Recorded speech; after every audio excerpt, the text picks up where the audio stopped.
CNN, a White House aide says that First Lady Joe Biden is expected to speak with Poland's First Lady here in the coming days. Mrs. Biden may also travel to Eastern Europe. We have CNN's Kate Bennett joining us with more on this. What have you found here?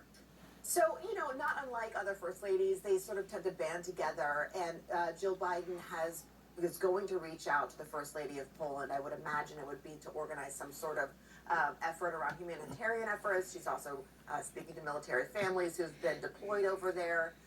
She has not reached out, however, to Mrs. Zelensky, the First Lady of Ukraine, because of security reasons. I was told, and obviously the First Lady of Ukraine is in a very safe place. But it's interesting to me that she wants to take this trip. This is another, if she goes, this will be another bold-faced administration official going to Europe, shoring up support for our allies. And I think Poland, in a discussion with that First Lady, is really a smart move on Joe Biden's part. Yeah, it shows a lot of solidarity. Right. They're trying to communicate this is a NATO country, nothing will be tolerated in Poland. And even though, this may be a symbolic trip, I think you really can't miss how important this is as part of that message. Yeah, and she was in Kentucky at Fort Campbell the other day telling the members of the 101st Airborne, family members, many of whom are deployed, who have been going over there to help our allies.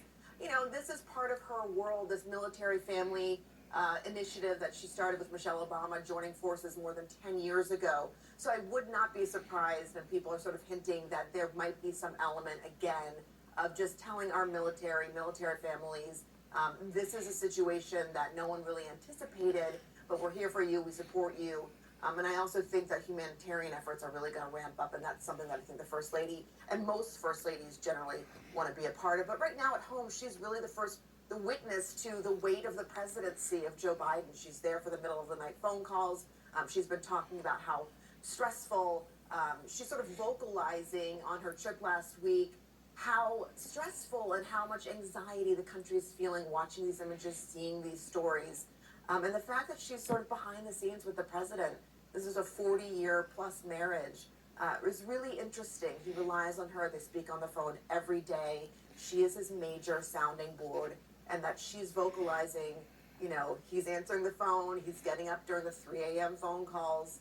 It's really interesting insight to just sort of the personal side of what this war is doing behind the scenes with the president. Yeah, and I'm glad you bring up military families. This is normally a billet that I don't think would be that stressful, and this is certainly something different for the families that are there and for the ones who have folks who've just deployed from the U.S. as well. Kate Bennett, thanks for the reporting. Appreciate it. New Day continues.